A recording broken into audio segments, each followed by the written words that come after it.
What's up, everyone? Welcome to Bluegrass State of Mind, the show where three college roommates talk life, sports, and all the ridiculous things that happen in an apartment we like to refer to as Room 302. We're bringing you stories, hot takes, and the kind of late-night debates that probably should have stayed in the group chat. So grab your headphones, sit back, and get ready for a wild ride through our past college life, sports, and everything in between. Let's get into it. This is Bluegrass State of Mind. What's up, guys? Welcome back to another episode of Bluegrass State of Mind. Regardless of the results, we still bleed blue. As you can see, we are still L's repping down. it. Still L's down. Still a little brother. But let's get right into it. This past Tuesday, November 11th, number 12 Louisville hosted your Kentucky Wildcats, who was ranked number 9, at the KFC Yum Center at a sold-out crowd for the first time in a long time. And let's just get right to it, though. Score was 96-88. This is the first win for the Louisville Cardinals against the Kentucky Wildcats since 2020. Breaking it down a little bit further, let's just go right into, I guess, individual stats, and then I'm going to get into some team stats, and then we can feed off that. So looking at Louisville, player highlights, obviously the highlight for them is the freshman star Mikael Brown Jr. The freshman scored 29 points, 20 of those coming in the first half. Ryan Conwell added 24 points to that. Sananda Frew had 10 points with 7 rebounds, 3 assists, and 2 blocks, and one of his better showings of the year thus far. For Kentucky side, Denzel Aberdeen was probably our breakout, not probably, he was the breakout star for us that game. Had his career high, 26 points and 7 rebounds. Both Colin Chandler and Otega always scored 12 points each. Now, the most important things, the team stats. Looking at that, field goal percentage. Kentucky shot 47.1%, was 32 for 68, while Louisville shot 44.9%. I mean, we had a better field goal percentage. 3-point. This is where the trend starts to turn, you think. But then if you dive deeper into it, Kentucky was 12 for 34 at 35.3%. Louisville was 13 for 40 at 32.5%. So we also had a better 3-point field goal percentage. Granted, the first half, it was very lopsided, but we made a lot of threes in the second half. They missed a lot. Free throws, Kentucky was 75%, 12 for 16. Louisville was 67.7% with 21 for 31. Total rebounds, Kentucky 40, Louisville 37. Offensive rebounds, UK 11, U of L 12. Turnovers and points, off turnovers, Kentucky turned it over 14 times. Those turnovers led to 19 Louisville points. Louisville only 6 turnovers, which led to 10 Kentucky points. The assist turnover inside, Louisville had 20 assists versus 6 turnovers, and Kentucky had those 14 assists, 14 turnovers. Guys, I think a lot of people, if they have not heard these stats, are going to be very, very surprised, because when looking at it in perspective of just the game and not looking at the stats after the game, we led in field goal percentage, 1. We led in 3-point field goal percentage, 2. We led in free throw percentage, 3. We led in total rebounds, 4. What we did not lead in, and I truly think that it plays a lot in that you just can't do, is the turnover to those leading to the points, where we had 14 turnovers to Louisville's only 6 turnovers, which led to 19 Louisville points. A lot to uncover here. One more thing, at one point, with 12 minutes and 24 seconds left, we saw our Cats down by 20 points in the second half, 78-58, and UK did rally back eventually to rally to an 88-84 with 4 minutes left. Down 4 minutes left, all momentum was back with Kentucky. Had an ample, I don't even know what word I was going to say there, just a lot of, I guess, options to go from, a lot of opportunities is a better word for me. A lot of opportunities to, put it in the ground. Take the win after being down 20. Lot to uncover here. Let's get right into it after hearing those stats. I want to start with Mason because Mason, what are your initial thoughts on the stats? Was it surprising, after, the fact watching the game and hearing those stats out loud? For me, that was shocking. After leading that game, I'm sitting there, I'm like, wow, we lost this game because they shot better 3-point field goal percentage than us. We probably, I didn't think we won the rebounding either. Like, those were very eye-opening stats for me. So what is it? If there's one or two things, or just give me one thing, Colton, feed off this same question. We'll go to something else for you. Yeah, I mean, I have I have a lot to say about this game, but just initially, looking at the stats, I mean, obviously it's surprising if you watch the full game, right? Louisville was in control pretty much the entire game after about the 12-minute mark in the first half. It seemed like they just had complete control of the game the rest of the game.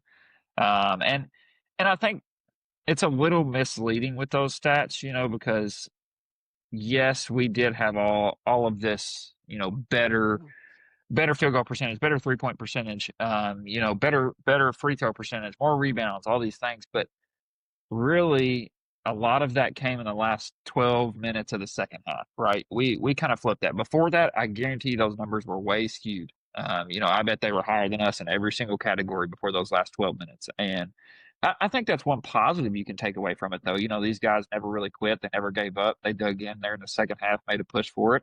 We just couldn't pull it out in the end. And there's a lot of different stuff I want to go over here and talk about with some different things, but I'll throw it over to Colton for now, just so he can kind of go through that, and then we'll dive into other stuff. Still like we're going to be here a little while, so Yeah. this is going to take a lot of time, just because it's such a big game. And before I shoot to Colton, real quick, I do want to add this though. I know we lost this game, but man, what a game! Like, it's so good. And Colton, you can talk a little about this too before you throw up. Like, how good is it to see? I know we can't stand Louisville, but how good is it to see the rivalry? It's back. Like, you can see it. You didn't really see many scuffles, but the competitiveness of that game. It was a fun game to watch. That's all I got. Yeah, no, I mean, a lot to say about this game. But I'm with you all. I mean, I think initially everyone was kind of, I watched the game. I watched the game with Chad last night, and he was just like, I mean, are they really ever going to? Do they just shoot the lights out? Right? Are they shooting that well? And that's what it made it feel like, right? But then when you look at the stats, you're like, I mean, we shot. I told you before going into the game, I thought if we get the double-digit threes, we win the game. Well, we did. We ended up getting the double-digit threes, but I mean, it still wasn't enough. I'll be honest with you. My biggest thing that I just look at, two things. One, we don't have a star. Aberdeen had a good game. We still don't have a star, right? I looked at what Mikael Brown done, and you look over at the highlights of North Carolina, what Caleb Wilson done, Cameron Boozer doing, AJ Bonsta, whatever his name is at BYU. I mean, Nate Ament at Tennessee. Like, you see what these guys are doing. And what I saw, my second thing, what's any different than last year? Outside of us being maybe a little more athletic at times, what was different last year? How often do we talk about getting down, right? We came back and beat Duke. We were down most of that game. We came back and beat Gonzaga. We were down most of that game. Like, where's the trend? Like, I don't know. And to me, I just feel like we keep doing this in the last year and a half, like last season, early on this season. We get down, and I don't know if we just get so far down that finally other teams just kind of, I don't know, let us back in it, or it takes us getting down for us to wake up. But man, I have a lot of worries about it. I'm nothing that I feel like we're going to win some good games. But man, just looking at this lineup, looking at that game, I said this last year, I don't like looking at our Kentucky team and thinking, are we actually better than the other team? Because, the thing with Cal's teams is they might underachieve on a lot of times, but there's very few times in that 15 years that we put together a team that when we got beat, we were like, oh, they're just way better than us, right? I felt like that last year, right? I felt like there was teams out there that was definitely better than us. I can't tell you that Louisville's, even though I'm not going to sit there and say, we just played a bad game and they played a really good game. I think right now they're better than us, and I just think they are, and that's tough to say, thinking that they have a better actual team than what we have, better players. So that's kind of my initial thoughts. Well, two things I want to feed off, and I think that's going to be good for us. We're just going to talk and just feed off each other, and hopefully the viewers, enjoy it. Because I mean, it's just really what we're thinking. So when you're talking about the stars, I totally get where you're coming from, Colton. But here's what I would rebuttal with that. And obviously, I know that we got to keep in mind like what is realistic for this player and what's not. This roster was built around Otega Owe. Granted, we do know that, and we've talked about this on this podcast. We know that Otega Owe has limits to his game. We know that he was not going to be that guy to come out and be able to be that native mint to in the sense of being able to create his own to be what's the guy last for Louisville just went blank Mikael Brown. so we know he's not going to be that type of star. However, we didn't expect to see the Otega Owe we have seen this year. At the end of the day, the guy's got to step up and be that star. The sluggish, the shoulders, like there's sparks at times that we say, okay, there's Otega, like hustling, getting to the rim, creating for not only himself, but the other team or the other teammates. He's not been that. So I totally understand what you're saying about, yeah, we don't, and because I agree, we don't have that caliber of star, but we do have a star. We have the preseason SEC player of the year. Like, he has got to find a way to become that. And if he's not, then he better figure his stuff out real quick because he's going to end up on the bench because we have some other guys who are trying to figure themselves out and maybe come into that star role play. I mean, it is what it is. Second thing to your point, is Louisville better than us? Listen, I truly think that had this game been played at Rupp, we win. Had it been played at Yum, they win. I can't sit here confidently and say they are absolutely better than us. I just can't. I'm not there yet because I think that Can you say we're better than them? I can't say that I'm like right on the I'm right on I'm on the borderline. But I'm not strongly for or against either way. And some people may not like that answer, but that's my answer I'm going to give. I just don't think like Mikael Brown. I think he played out of his mind the first half. I do. I think he did. I thought, and yes, I know the stats. What I was reading off that week, but that's what happens when you're down. Literally, the script could flip, and that's what happens. Things go your way when you're down to make that final stretch. I think we are a better team than what we showed on Tuesday night. I do. I think there's areas that, yes, we absolutely have to improve on, but we're better than what we've shown. I mean, we didn't have Mo Diabate in, who was like, so far, I think, been our best player up to that game. I know we've only played 2 real games, but like, there was just, it's all about matchups. And Mason also said it's all about the runs. I think their runs were at times that was so much more crucial than our runs were. However, we had plenty of opportunities. With 4 minutes left, down 4 points, all momentum on your side. Jalen Lowe. And Mason, I want you to talk about this because you was here real big on it. Me and Colton was talking to you. Jalen Lowe has got to come in, and for him to have that experience, I know he's been hurt, but get it out of here. You're at the University of Kentucky. You knew what you was getting yourself into. You cannot have those type of turnovers. I wouldn't even know if I would call it selfishness whenever he was making it was just bad decisions. From our starting point guard, who's going to be the so-called leader and the foundation of this team, will go where Jalen Lowe goes. However, even though he's not our star player, he's got to be better. He's got to be better. Listen, I know that Lowe made some crucial mistakes down the stretch, but We are so much better with him in the lineup.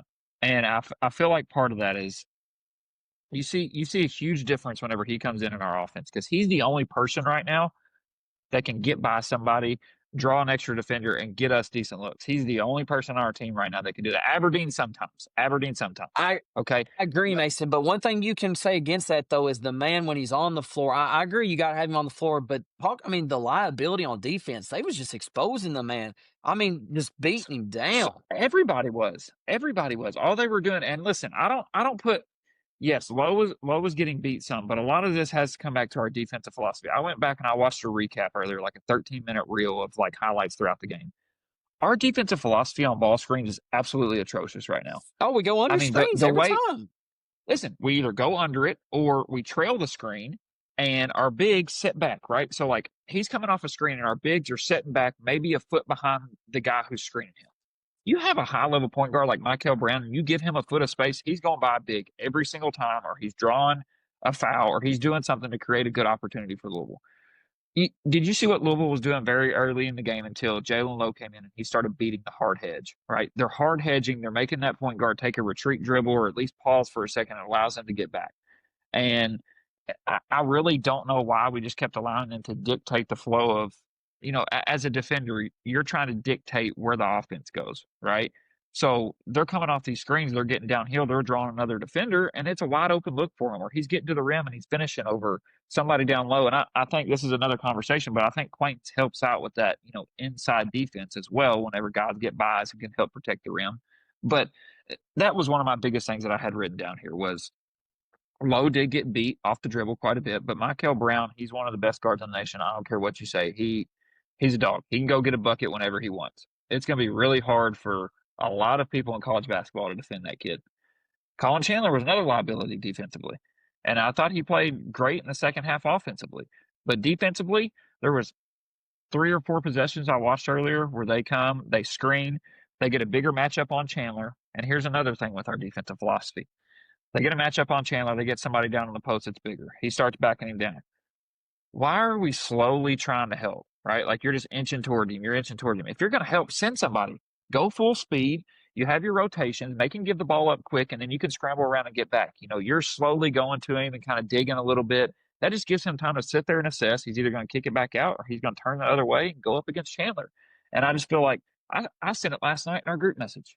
I feel like Pope got outcoached last night. And I've been so high on Pope, but I really feel like Pope got outcoached last night. And their defensive philosophy versus our defensive philosophy, I feel like the offenses are very similar, right? A lot of screens, a lot of movement, like to run quick, play hard, get up and down the floor. But they just looked better coached last night. Colton, I see you agreeing. I know you said a lot last night in our text. I do want to ask you though a question because is your response an emotional response? As to like, and why I'm asking that is it because like, oh, everybody's like saying John Calipari gets out coach. I know you're a big Cal fan, and then all of a sudden here's your opportunity to say, I told you all Cal was good. Mark Pope gets out coach too. Is that an emotional response? I mean, what? I mean, I'll be part of it because here's the thing. I love Pope. I think he's the right man for the job. I will say that from the beginning. There's nothing against that. I hope he's here for the next 20 years. But we've got to, like, the honeymoon phase is over. It's done, right? We won those couple games early last year against Duke, Gonzaga. We made great comebacks, even though I don't know that we were better than either of those teams. We just made great comebacks. We took it, they had some freshmen that made mistakes we'd done that. But here's the reality. We didn't have a good enough team last year. Like, you might could have won it, but at the end of the day, there was multiple teams that were better than us. If we played 10 times, they would beat us the majority of those. This year, right now, I think there's multiple teams that if we play them 10 times, they're going to beat us the majority of them. You know what worries? Offensively, we scored 90-something points last year, but we gave up almost 90 points a game last year. Right? People want to talk about, Cal was never known for bad defense. And his final year, when everyone was talking about like how we need to be better offensively, Reed Shepard's year, we scored 92 points a game, but we gave up like 87. That was pretty much the exact same stats that Pope put up last year. And right here again, we're almost giving up almost 100 points again. I mean, like, At what Is that point? not though the way the game's played now though? I mean, that's a No, really but good no. question. Listen, I feel like I disagree. I disagree. Houston made it to a national championship last year. Does not play that way. Does not play that way. They play hard defense. A lot of Cal's teams played hard defense. I'm yeah. not for this West Coast style shoot the three, not be able to play defense type of stuff. Like I'm not, because we don't have the shooters. I'll say this. I keep saying this. Our starting five last year, when healthy, Butler, Brea, Robinson, Oweh, Mari Williams. Do you think our starting five this year is better?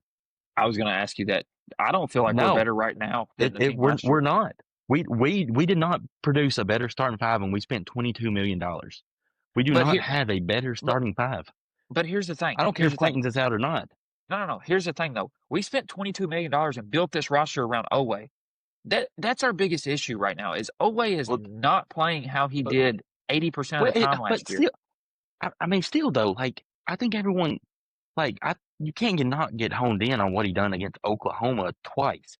Like you can't. See, I'm not holding that in though. I'm not taking Oweh being the star for Oklahoma games. I mean, was either one of you surprised that Oweh was not going to get drafted?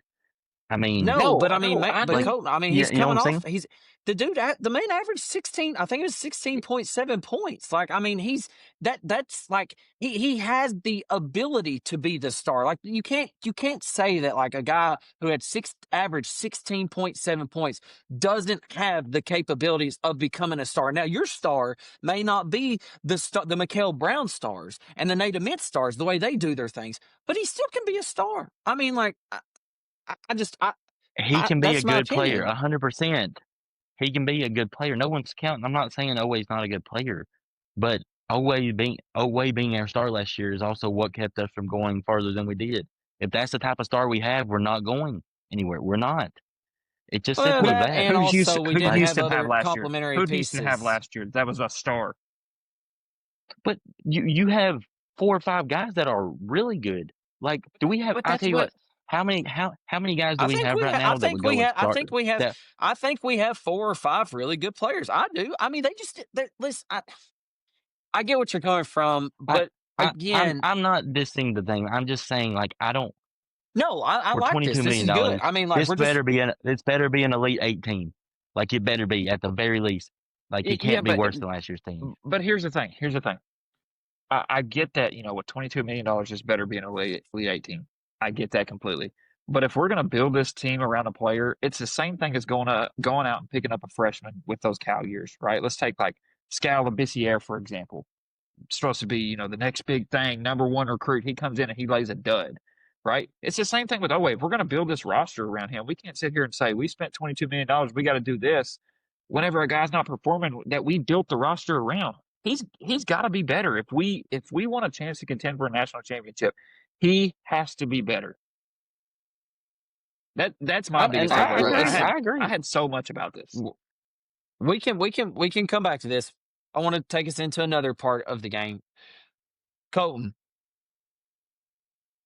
this is hard. I mean, this is something that Mark Pope is going to have to figure out. Trent Noah healthy. Do you see him being able to play in this type of game? Feed off that, and also this. Cam Williams. A lot of people's like, why didn't we play Cam Williams earlier? Have you watched the past 2 games? Did he deserve to be in? And then all of a sudden we're like, okay, this guy is making a couple of shots, rebounding the ball very well, playing pretty good defense. How's he going to juggle this roster? And then that's not even to mention that that'll take away and Mo Diabate on the bench to make our runs. We was running 4, I guess you could call 4 guards and 1 big. I mean, Malachi Marino was our season. I mean, I'll throw my hands up. Like, dude I thought he played pretty, decent. I mean, like, for the first, big time matchup. He's giving us good minutes. He's giving us good minutes for sure. Better than BG right now. That's for sure. Yeah, absolutely. But come feed off that. The Trent Noah, the Cam Williams, like, how's he going to man? Like, what do you think? Yeah, I don't know. That is my worry, because I think that's one thing we kind of went at Pope last year, was that we had these runs and then randomly he would sub, right? And last year we were not that deep, but he would have these times where we would have something cooking and then all of a sudden it seemed like he subbed and it would stop. And now he definitely has players he can sub in. And, like, how is he going to find a lineup? And what stinks is that it's hard to do against a Valparaiso, right? You could throw any of the 12 guys we got out there and dominate. But at the same time, it's hard to do early in the season because you're playing an insanely tough schedule, meaning that you're trying to experiment while playing some of the best teams you're going to play the whole year. Obviously, I would love for us to have it together during the SEC play, and by the time you get into March. So if you have to experiment during these first early off season or out of conference games, I guess that's when you do it. But to me, like Cam Williams, I agree. Look, I can understand him not getting in for a majority of the game based on how he had played so far. What I don't understand is why we didn't feed him anymore.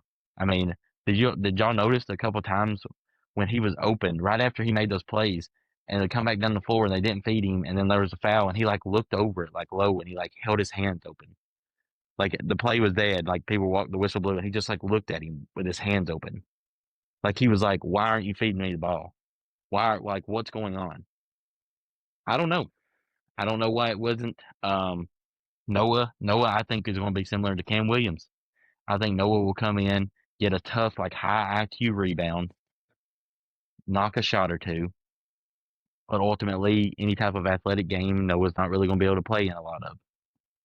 If he's in there, he better make a shot. Now, Cam Williams, he shows the athleticism he did on defense and the putback dunk. Defense He looked can good, play I thought. because originally, Absolutely. right, if he can play that type of defense and that athleticism, he's going to play. The first couple of games, all you saw him do was shoot a couple shots and then he missed them and you didn't know he was on the court. Right? If he makes those type of plays, he's going to play because he has the athleticism. Noah, I think it's going to be hard to play if you don't make a three. I think you get him in there 5 or 6 minutes, hope that he can get a high IQ rebound, play some smart basketball, and make a shot. Now, outside of that, I don't know if he's going to play. I think we're going to have to go with like a forward guard type lineup. I do. And you think about that going into the forward guard lineup, we got another big. Supposed to be a lottery pick that we're going to have to find a way to get in here. Is he going to be a liability because of, I mean, he's a bigger guy. I mean, he's not your get up and down the court quickly, coming off injury too. I mean, there's just so much to unpack in just that one game. Mason, what are you? I know you was about to say something. Go ahead. Yeah, so going back to like the Pope rotations, I feel like he did a better job last night with that. Like he, Jasper Johnson, he saw immediately Jasper's not ready for this. I think he played 6 Oh my minutes. goodness, I didn't forgot. Right, I forgot about Jasper Johnson. I mean, he noticed immediately. All right, he's not ready for this. I'm not going to keep throwing him in there. I feel like he was trying to limit some of those rotations, and that's probably why Cam didn't get in early. He hadn't looked great in a couple of games here early in the season, but I feel like he did a better job last night. And I think Trent not playing was part of him probably still not being fully healthy, but also part of it being such an athletic and physical, fast-paced game. So I think there was a little bit of both there. But going back to Oweh being on the bench, I saw a breakdown on X. It was Brandon Ramsey, who's with KSR, and he broke down a play with about 6 minutes left in the second half. And Brandon Garrison comes up. He sets a high ball screen for Lowe. Lowe comes off the ball screen, and Oweh is in the opposite corner. And his defender is standing dead middle of the paint, like just begging, let Oweh shoot this. We're going to live with that. And that's another problem right there. Like, if you have somebody on the floor that they're able to help off completely and set in the paint, that one limits Lowe from being able to attack and get in, go shoot a layup. Two, it limits BG from being able to roll. And yes, he pointed out that BG probably was open, but do we honestly trust BG to catch that ball and make the right read? I don't. As a point guard, I'm not throwing it to him there. And then, so there's just so much going on right now offensively, and I feel like a lot of this relates back to Oweh right now. Like, he has to be able to knock down open shots because that's what gets him the ability to get by people and get to the rim. And, we heard in the offseason, he's been working on his jumper. He's shooting it better. I haven't seen that yet. The man was 1 for 6 from 3 last night. And so, that's another point that I get back to is the big rolling. Last year, and Colton, I don't know if you texted this in a group or if we talked about it on the last one. But Amari Williams was such a good passer. And you notice that with Louisville, how their bigs Yeah. are such good passers. And that's something, like I said earlier, these systems are very similar, right? You know, bunch of ball screens, bigs being able to pass off back cuts and different things. We don't have that right now. We don't have a big. I don't trust BG. You know, Moreno, I maybe, think but he hasn't shown Marino's a that pretty good ability to passer. maybe. But I he's think not Amari I think Williams. He's not the Moreno big that Louisville gives had. good minutes. I don't know that he's Yeah, we're not winning a anything national special. championship with Moreno at Like, the 5. right. You know, No, I mean I that's didn't my say biggest that. thing I right just said now. I think he's a pretty good passer. No. I know, but he's our best option right now, and that's the thing. Like he pointed Yeah. this out, and I was like, man, that is such a good point when he broke this down. Like offensively, we looked good at points last night, but we still have some holes that, and that comes back to Pope being out coached. Like Kelsey knew, look, make Owe beat us from outside, right? You know, he played against Lowe last year in the ACC. Lowe's quick; he can get by people, he can create for other guys. Let's leave Lowe open. Let's suck to the other guys. You know, you look at Michael Brown. He's maybe 2 steps off of Denzel Aberdeen. You look at whoever was guarding Cam Williams. You know, he's not helping over to Lowe because he knows he has somebody behind him in the paint, and they're going to leave Owe open. And I don't know. There's so much that, you know, I've looked at from last night and worries me a little bit. And at this point right now, like I said earlier, I just don't know that we have a better team than we did at this point last year. Two things I want to in this. So I am going to stay on what I said and stand on it. I agree with what Coton is saying about Owe being that star. He's not the typical star in today's game. However, though, I will stand firm on the man averaged 16.7 or whatever. It's right there. He has the potential. A lot of that goes back to also putting your players in their strengths in the sets. Now I know that's not hypothetically that's not going to happen and I agree he has to be able to knock down shots. But hypothetically speaking, for us to be at our best, he's got to be at his strengths of his game. That's just the way that you should do things. You got to play to your strengths, and then those liabilities that doesn't occur as often. Two hot takes here. And this is not me saying that I agree with this, just throwing this out there. And I want to see if you all agree with either one of them. Okay. One, Denzel Aberdeen is going to end up being our star and has more of that star potential of what Colton is. And what I see in today's time, creating your own shot. He will be our star. Two, Jasper Johnson is going to leave Kentucky next year. Hot takes? I mean, I know we're already talking, but I mean, this all goes back to this game in a sense. Colton? Yeah, no, I agree with both those. I think Aberdeen's by far going to be our best player. Look, Queens is a question mark, right? Everyone, I think you have to bump the brakes a little bit. Yes, I know he's projected lottery pick. Let's remember he's coming off a very serious knee injury. I don't care how he's looking. I don't care. Look, ACL injuries are no joke, and who knows how explosive he is. And look, even before I know he's young, but even before he got hurt, it's not like he was putting up insane numbers. Right, he was averaging what, like Yeah. 8 points a game, 9.10. Like it was. I mean, was it 7 rebounds? like he was more of a rebounder? Yeah. And block. They're Defense. good numbers. It's like, I mean, solid. Yeah. Well, I mean, and it goes overall back to what very you solid. But what it goes back to Go what ahead. you said too before, Colton, and it's like, Colton, when was the last time that you had a true 5 big man in today's game dominate? So it's not like we're coming in with a star point guard. We're coming in with a center, a true center, and he's not like a Cooper Flag type of like player. When was the last time that happened? Yeah. No, it's been Anthony a while. Davis. I mean, you haven't had. I mean, we had big guys. Carl Anthony Towns. Yeah. I mean, you had. That was kind of the downfall of the Cows last few years. Is you went from AD, Carl Anthony Towns, Bam. Yeah, Willie that's Cauley. 11 years ago. Like, we didn't get those guys in the last few years. Oscar, but he needed about 3 more inches on him. Right. Yeah. Like, I mean, that was downfall to Oscar. But anyhow, regardless, yeah. I don't know. Like, and I don't try to be. I think we're going to win games still. Like, I refuse to believe that in this tough stretch we're not going to win. I still think we're going to win at least half of these next 5 games. Like, I think we're going to win 3 out of the next 5. I think we can beat Michigan State. I think we can North Carolina at home. It's going to be a tough one. Caleb Wilson's looked really good. They beat Kansas the other night. But I think we're going to win a couple of these games. I just think that, man, I'm like, yeah, I just keep thinking back to last year's roster. I'm like, is Lowe a better point guard than Butler when Butler was healthy? Obviously, the big thing was Butler wasn't healthy, always available all the time. But when they're together, Butler was by far a better two-way guard than I what was going Lowe to say, is. he's better two-way, but I offensively, think, Lowe's better. Amari Williams. I mean, I say that, but then like Butler is the one that dropped 30 on Louisville last year. I mean, he did, but Amari Williams is better than any big we have, unless Quaintance comes out and is just unreal.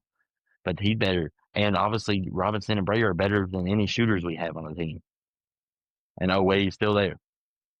I mean, it's just tough to look in this and just think, man, like we just went out and got all these players, and like, did we not really? We've got 13. I keep saying this. I feel like we've got a team. Not saying they can't be better than what they are, but right now they look like a bunch of guys that would be like the sixth man for a bunch of these teams, right? Like, I feel like we got a bunch of six-man type players out there. Colin Chandler, obviously our best player was a sixth man on a team in our conference last year. Our best player was a sixth man on a team in our conference, but he was still a sixth man. They had the best Like, he's backcourt our best player now. He's still our best player now. Yeah, That I means- mean, let's just listen. We got a last year's team best, like, on the team. Like, and everything's good. I love it. Like, I think he's gonna be the best thing we got. Here's my thing. We've been very critical tonight, but the positives I'm looking at is a lot of these things are fixable, right? Like, defensively, I think we're athletic enough to be able to guard anybody. Lowe can't guard somebody who can go get a bucket, right? I mean, we saw that last night. You got to put Aberdeen or put Cam Williams on them. Cam Williams looked great. You got to put somebody on them who can stay in front of them, make them take tough shots. Lowe's too little to be able to guard them. Bigger guys as well. So Lowe, yes, could be a liability defensively, but this comes back to, I think with this team, we're athletic enough, we have enough guards, we're quick enough. I think we just got to play really fast defensively and try to force teams into turnovers. Kind of get back to like the Rick Pitino style of basketball, right? Like, let's get up in people, let's try to speed them up, let's try to run and jump some people every now and then, force some turnovers, get some easy buckets off that. Offensively, I think it's fixable too. I talked about Oweh sitting in the corner. Easy fix, just watching that clip. All you have to do, if his guy's sitting in the corner, you take him up and you screen Cam Williams, man, and it's an easy flare to the corner for Cam Williams. Very easy. You do that a couple times, that guy's going to stop sagging off Oweh, and then Lowe's going to have the ability to drive right down the paint. That's my positive takeaway from this. I feel like a lot of these things are fixable, and I feel like we do have guys on our team that yes, I think we can be very competitive and beat some good teams, but we have to fix some things that I have seen early on if we want to be able to do that. Yeah, it's a good point, Mason. We've been very critical tonight, but we've been a lot of positive with them. So I like that we're being really critical tonight, and that might be the flow of tonight's episode. It's just all critical. But I know we were critical. But I want to keep going with this, so I got to cut another thing on it. Bring up real quick. So what I'm hearing from both of you all is, in comparison of these roster, it's not that. Let's just call a spade a spade. It's not that we went and got these 13 guys. It's that we went and got 13 guys with $22 million. And it's what we have with that $22 million. With that being said, Mason, 2 episodes ago, maybe it had been, you talked about the pressure of Mark Pope. Pope was not heavily, but he was saying it adds pressure. Mason, I think it adds pressure, man. After seeing it right now still, and I know it's just like one game, let's not overreact, but buddy, I'd say it's adding pressure. I mean, you did lose to your in-state rival. Granted, we've won 5 years in a row. I understand that. They beat us since 2020. But now mate, you're kind of flipping the script here with us, Mason. You're saying, like, are we better than that roster? If you're making that statement, I don't see how you can't say now that it doesn't add pressure. Listen, I'm saying right now, I don't know that we're better, but I think we have the potential to be better than that roster last year. And here's my biggest thing. It's like I said earlier. Yes, we spent $22 million, but who did we build this roster around? That's my biggest thing. All this right now comes back to Otega Oweh. He's our Yeah, I mean, your he's the dogs have biggest got to be problem in dogs. my I mean, eyes right now. they got to show Look, up. But Mason, or Colton, he looks hold on, Mason. completely Colton, different. why are you shaking I your mean, head? Because I look, mean, this is I good. Tell love why do you Oweh. He disagree? is a dog. Let's go. I love Oweh. He is a dog. But it was obvious that the guy wasn't an NBA type player. It was obvious the guy couldn't shoot. Look, the majority of all of his come from just lowering his shoulder and getting to the basket last year. It just did. I mean, that's how he gets a lot of his points, his put back dunks or that's how he does. And that's dog type moves. That's not a star that you build around. Like he would take him on. I mean, like, does he even start for a Duke or a Houston or some of these teams? I Oh, mean, come if on he now, don't, like, Colton. would he have started with? No, but look, I mean, you can say that all you want, but like, how many stars did we have come in the last 15 years that is way better than what Oweh is?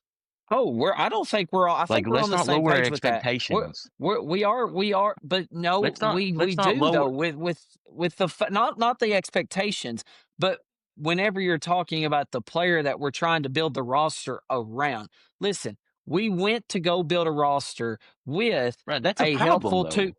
that's not a problem. That's helping your team. You got to build around what you have already. Denzel, listen, If he Denzel was the Aberdeen guy, is Denzel Aberdeen is the perfect two guard you want. He can shoot the ball, but he can also create for his own. All right. Jalen Lowe is a great fit. Other than his defense, he can get to his spots and do what he wants. Okay. Our bigs, yes, that's kind of iffy, but I get what you're saying. And I'm not going to say, like, if somebody were to come up to me and be like, so you're telling me you think Otega Oweh is a star in college basketball? It's careful how the context is very important for me on that. Is he a star compared to the Nate Ament, to the Mikal Brown? Not in that sense of how they can go get buckets, no. But when you're talking about how crucial he is for our team, he is. He is the star of this yeah, team. I mean, he's got to Like, play. Yes, that's no doubt about that. No one's questioning that. But what I'm saying is, how would you have built your team around Oweh? You have to surround him with shooters, right? So no one's in the lane. That's what happened last year. We had Brea, we had Robinson. They had to right, spread the I court. agree. Oweh could go down the lane. You spent $22 million and you didn't bring in shooters. What are you doing? Like, why? Like, if you're going to build it around Oweh, Well, I mean, we brought in why not bring in the Cam best? Williams was the leader in Who, what? We 3-point brought, field, right? like, oh, like Diabate shot 40% or something from three. He also only shot 26 attempts. Like, we don't, like, we make big deals Well, out of it. Like, I wouldn't yeah, even that's pretty consider him a good for shooter, though. 26 attempts.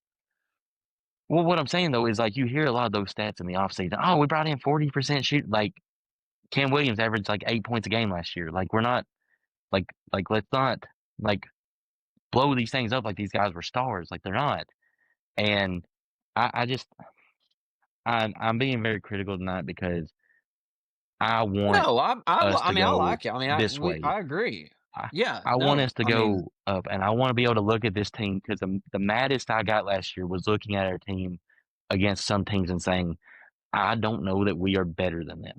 And I hate saying that about a Kentucky team because we should have the best of the best, and at all times. And if we don't, especially now that we can spend $22 million, it frustrates me if we don't have the best of the best. Okay, here's my question though. Do we go out and spend $22 million and we only have Yes. 5 guys who can go out there and compete against high-level teams? I'll say this. If it meant that you could spend an extra $2 million and could have got a Caleb Wilson, but instead of not bringing in a Braden Hawthorne and name another Cam Williams, I would have traded it. I would have took a Caleb Wilson over and send those two. You know what I'm saying? Like, But Caleb Wilson was a lock until the last week, and apparently North Carolina threw more money at him. But would it have been worth to cough up a couple million and not give it to a Cam Williams and a Braden Hawthorne to have a Caleb Wilson on your team? I mean, just think about it. Like that's where I'm at All right. with it. Here's another question that I have though. Caleb Wilson, AJ Dabonsa, Nate Ament. Do we think those teams are better than us? Yeah, I mean, you're. you can't say they're not. I mean, I don't know. I mean, right now, two. I mean, I know, but Georgetown that's that. Georgetown and Louisville. Yeah, I mean, the Georgetown game, I feel like I'm just going to throw that one out. But Louisville, yeah, I mean, and listen, we lost to Louisville, but also it's at Louisville. This is the best team they've had in probably what, a decade? I mean, the hype around this game, the only time they beat us in the last 15 years or the last 3 times they beat us has been at Louisville. I guess my biggest thing is here, do we want to go back and try to spend this money? We saw it doesn't work anymore. You can't go out there and build this team around one superstar like these freshmen that are coming in, Nate Ament, Caleb Wilson, AJ Devonta. You can't do it anymore. Like, look at Florida last year. Who did they go out and pay $5-6 million I was to get thinking the one same player? thing They with did. Florida. They had a collective group of guys who were eight or nine deep. Yeah, but And they don't bring also in the have Walter Clayton. Walter Clayton Jr. is still a first round pick. Yeah. And he's been in college for 4 years. And look, I'll be honest with you, Alex Condon would have been a first round pick if he'd have went out. Like they have a couple bigs that probably would have got drafted.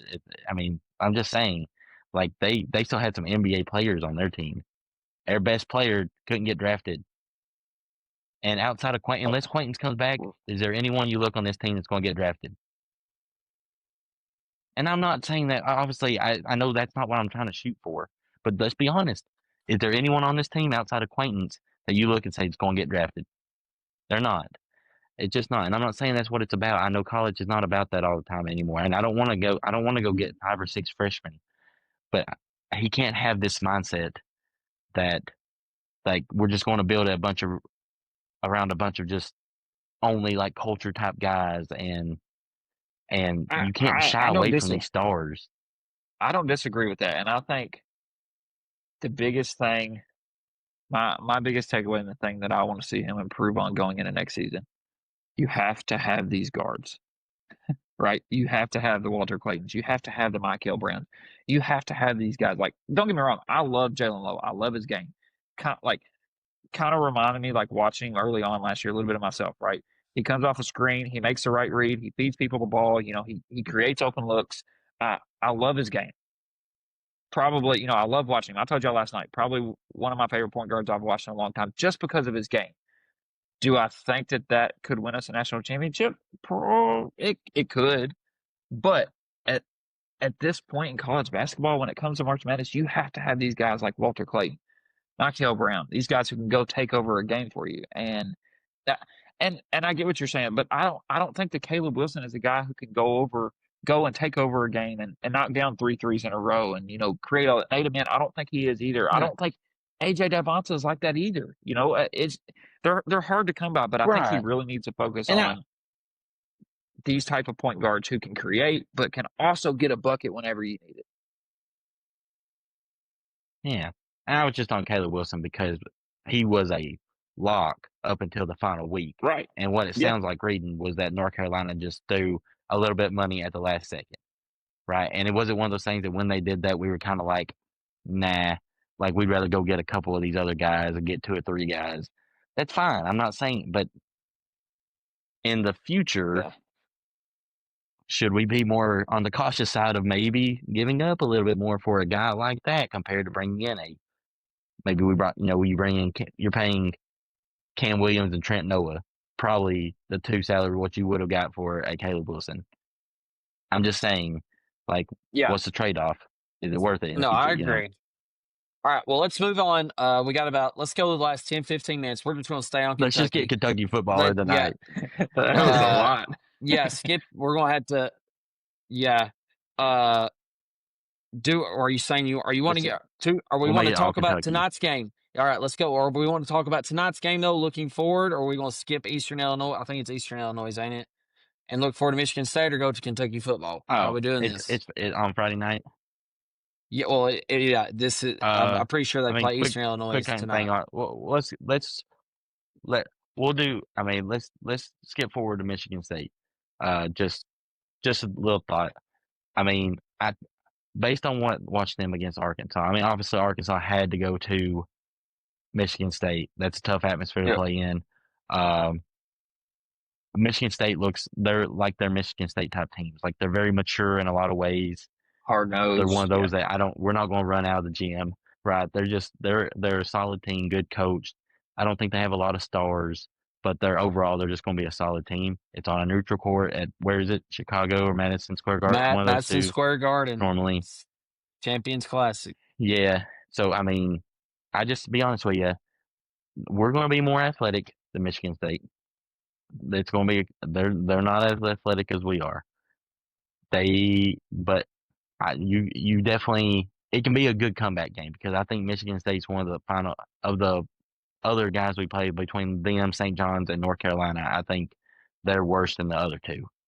So I think you definitely need to win this game and then try to win the North Carolina and like Indiana, right? And if you lose on the neutral side to St. John's, that's okay. You definitely got to get this game. I think if we don't win this game, we're gonna have another episode like this. Yeah, I'm sure. But I think for me, I do think we'll have a bounce back game, and as critical as I've been tonight, I'm just doing it because I really think I love the athleticism. I love the potential. We've got to start seeing it. I want to start seeing. I want to look at this team and say that team's got it, right? So hopefully they show it. Yeah, I think for me, moving forward here into the Michigan State game for Tuesday, two big things I think are some of the hardest things from a coach's perspective and a team's perspective: to bounce back off a loss the way you lost at Louisville, with the way that it was just nationally televised. It's a rivalry, like everybody's watching, it too. And you didn't play your best. You was still in it, but you showed a lot of weaknesses. I think that's one of and the other one is coming off a big time win and repeating that same that same engine that you had as a team. I think for me, why are you looking at faces? You're cutting in and out. Okay. Well, I think the viewers can hear this, but I'm going to finish it and then I'll give it to you all. But real quick, I think for me, it's just the bounce back. Are we going to be able to bounce back?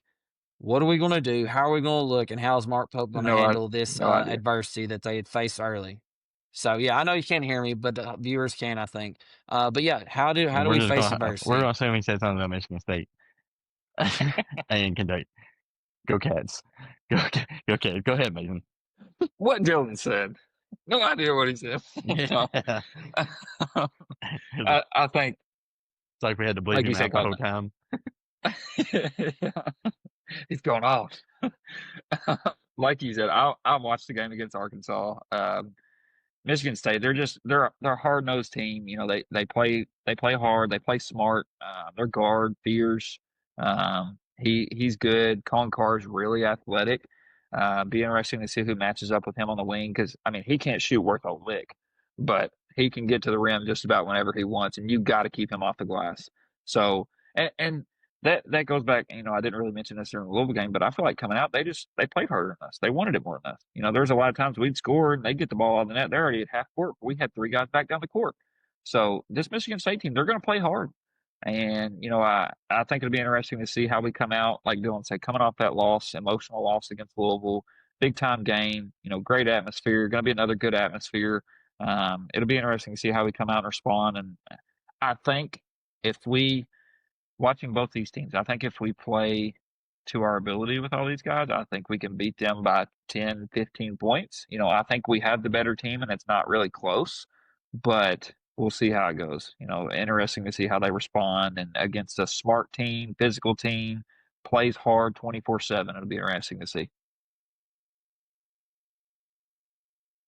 I feel like I'm on that commercial. Can you hear me now? No. Yeah. There's nothing coming from your end of that. Well, all right. We'll take it from here. It's saying he's reconnecting and I can't hear anything. Yeah. But so we'll take it. Say something, Dylan. No. All right. Oh, gone. Okay.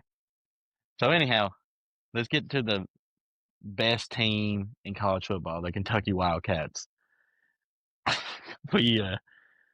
We're on a It's like, 2-game win streak.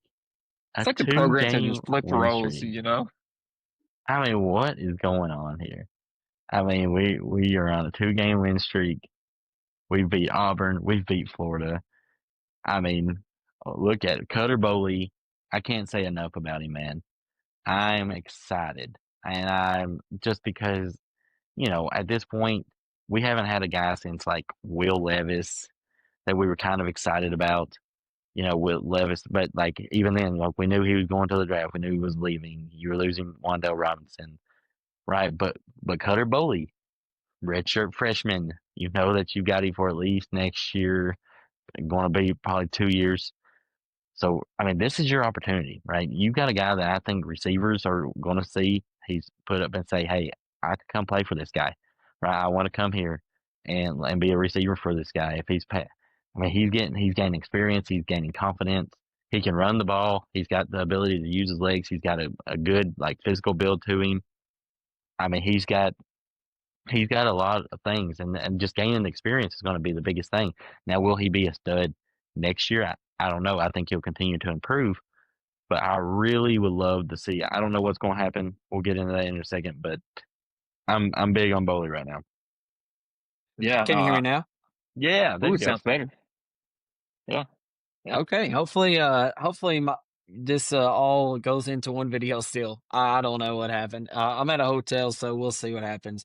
But go ahead, Mason. I just want to see if y'all could hear me. I don't know what's going on. Something about Kentucky football. Let's Yep. get it. Yep.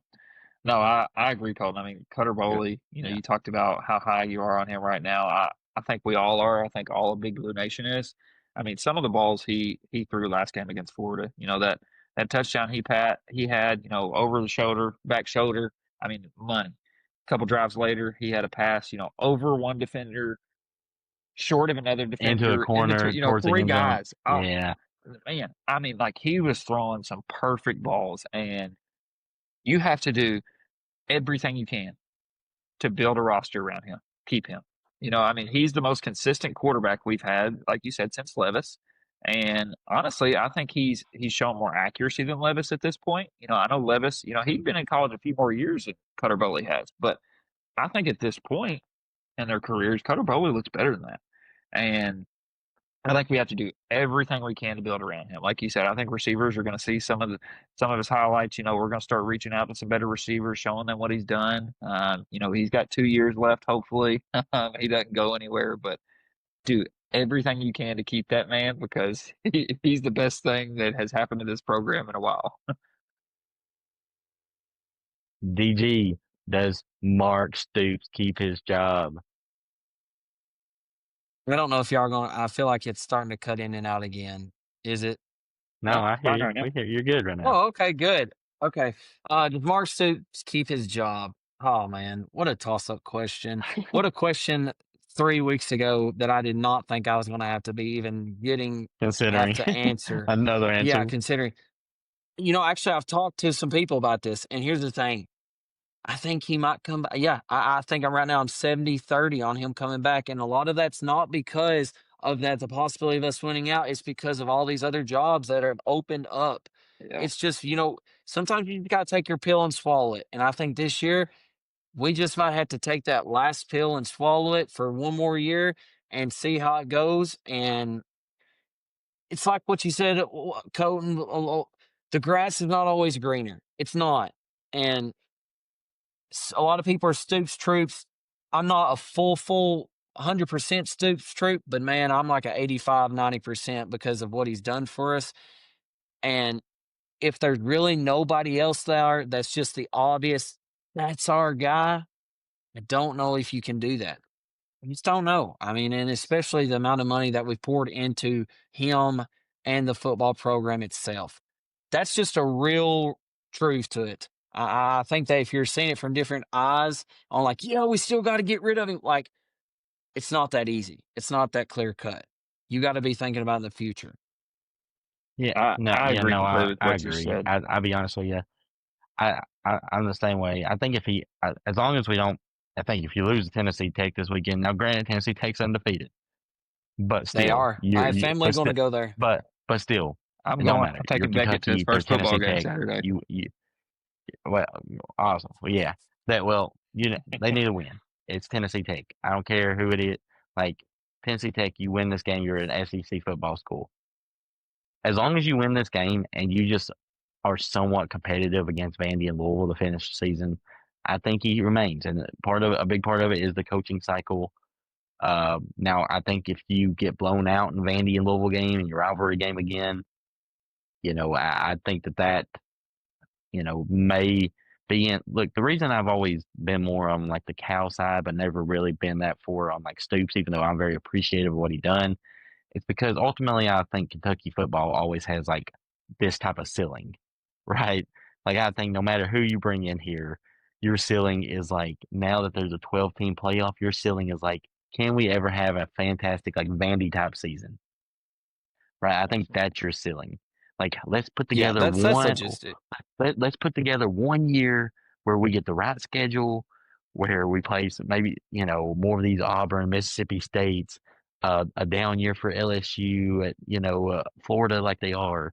Like, can we get one of those years where but that's a ceiling. And so really to me, I've always kind of been like, yeah, I'm appreciative of Stoops, but at the same time, like you might as well try something new because ultimately the ceiling's what it is.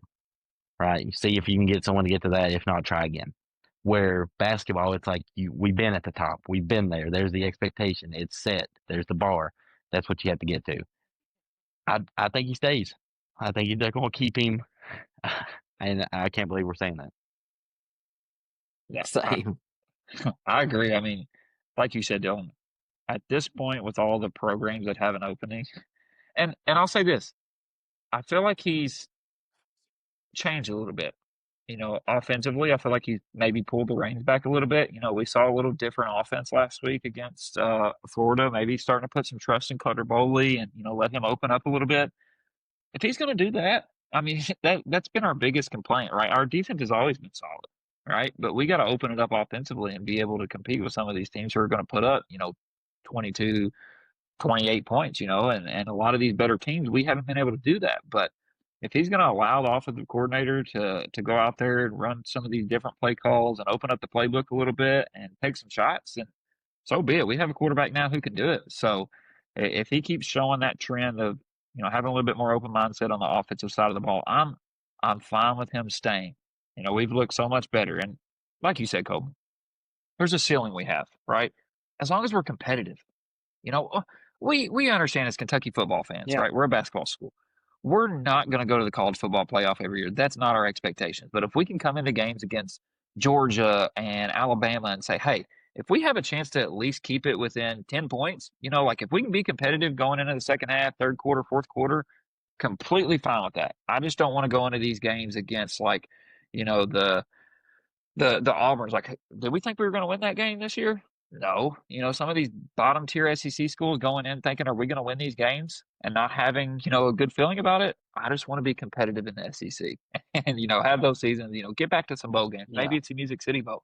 I don't care. We understand that. We just want to have something to cheer forward, look forward to on the weekends. Because it got to a point this year where I was like, am I even going to watch the Kentucky football game this weekend? We know what's going to happen. So, Yeah, I think he stays too. no, I agree. Yeah. Well, How are we looking on? I mean, that's I don't have the full time, but how are we looking at it? yeah. No, Over an hour. we're in an hour 3. I think that's been a good, this full on Kentucky episode. I love it. Like it's that time of year. Yep. And look, we love the Cats. I love the Cats. I love Pope. I love the team. I think that we can be very good.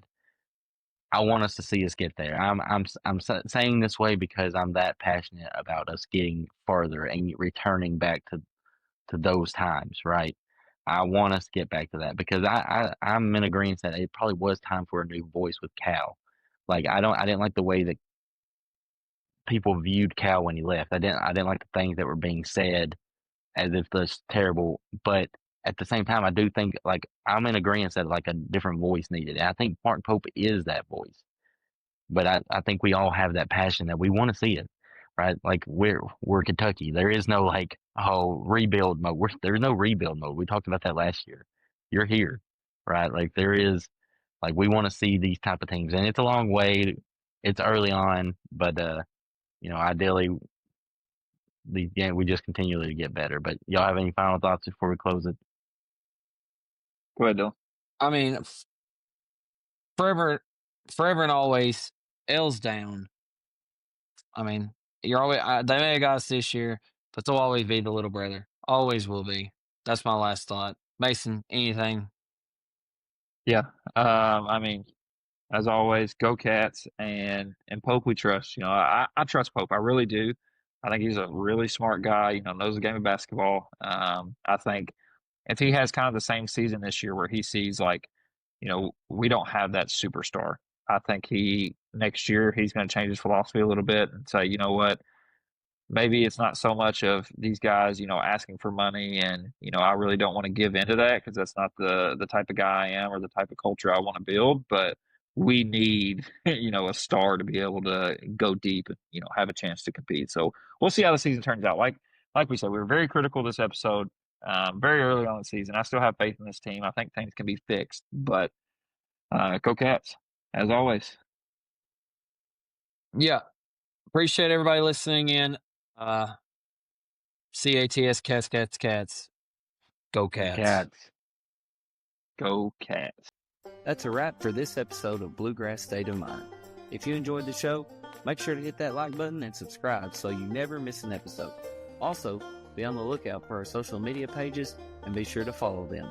We've got plenty more stories, insights, and conversations coming your way. And if you really loved it, make sure to share it with a friend. From the hills to the hollers, thanks for tuning in. Until next time, keep that Kentucky spirit strong.